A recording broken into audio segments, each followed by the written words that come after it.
Now, Barrett, hope you're doing well. I'm sitting next to one massive Braves fan in the studio right now in Will Boling, and now we're talking to another one. So I wonder what the over-under is on tears shed between you and Will Boling over the course of the weekend. Oh, dude, Friday night, Freddie's a crier. I think we all knew Freddie was going to cry, but, man, it was hard not to get wrapped up. It got really, really dusty in our house on Friday night, and it was good to see him get his ring. I wish he hadn't had that kind of success against us all weekend, but it was an emotional weekend. There's no doubt. And Barrett, I feel like this is the perfect way to start a segment talking about SEC football, considering that probably half the fan bases in the SEC had fans who were a little misty-eyed on Friday night. But I loved what Chip Carey said in that moment, saying, there is crying in baseball today in Atlanta, Georgia. I thought that was pretty perfect.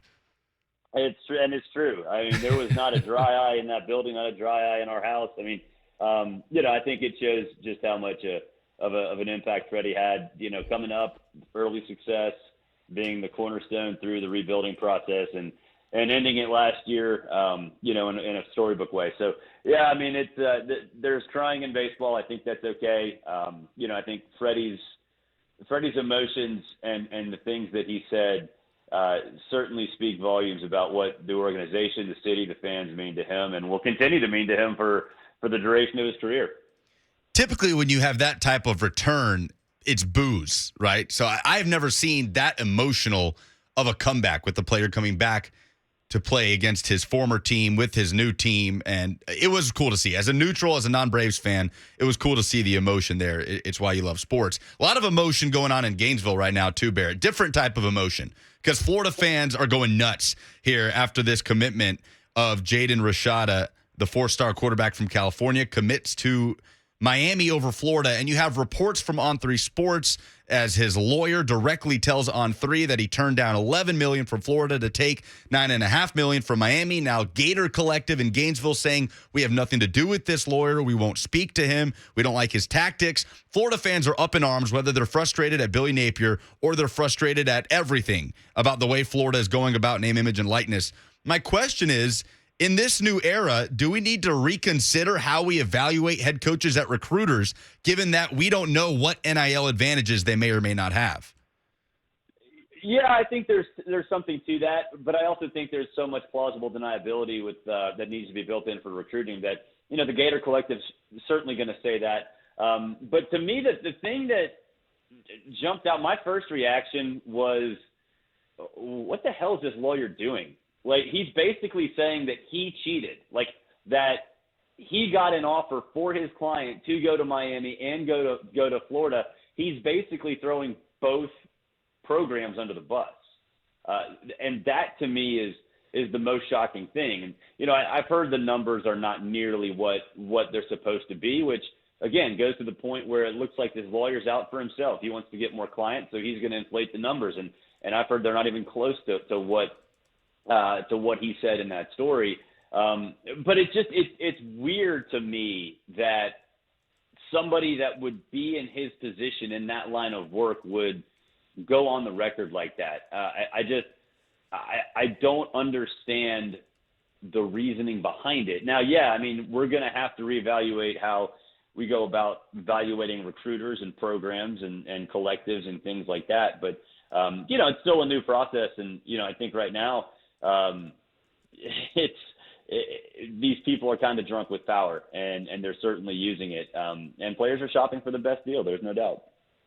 Barrett, we're learning a lot about the authority or lack thereof that the NCAA has in these situations and in NIL. But what kind of authority does the NCAA have over one guy, over the Michael Caspinos of the world? Can these guys just say whatever they want, knowing that there's no way they can be disciplined for these things? Yeah, pretty much.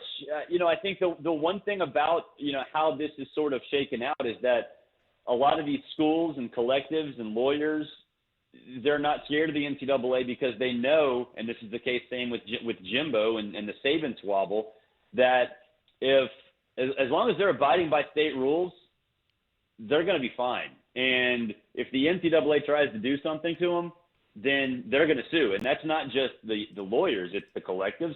And it's the schools themselves. Let's just say Miami, the collective, did give Rashada $9 million or whatever.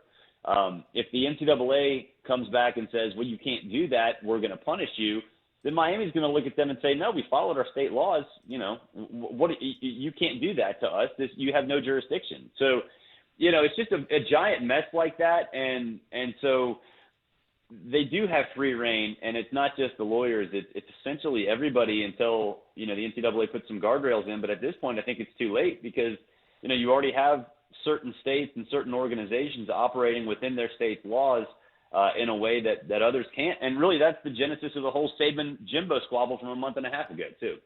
Right, absolutely. And we were talking about this earlier, saying that perception is kind of reality, fair or unfair, within the NIL world. And as soon as an 18-year-old hears that one school doesn't know how to do NIL, then they're perhaps less likely to look at that school down the road. How much does this affect the pressure on Billy Napier to win right away in year one? Because we were talking about this earlier, too, that Tennessee-Florida game gets a little bit more interesting because I feel like one fan base is going to be probably spiraling a little bit earlier than they should, depending on who loses that game.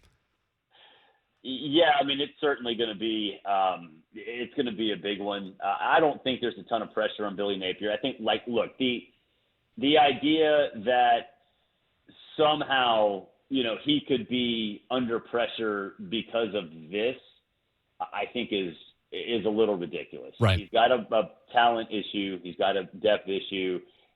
There's no way that any rational Florida fan or administrator, Scott Strickland, in particular, would risk setting the program back again.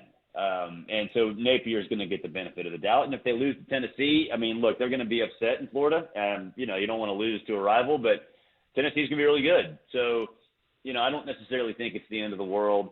But there's a lot of pressure on Billy, I think, to revitalize that roster in an era where there are so many uncertainties. And I think that's why they're frustrated, is that the Florida law allows, University of Florida to have advantages that colleges in other states don't have, but they're not using it as well as maybe, Florida State and Miami. So that from that end, they have to rebuild the roster, and they're not doing it in a way that lends to a quick turnaround. But that can change with the transfer portal and a bunch of other things.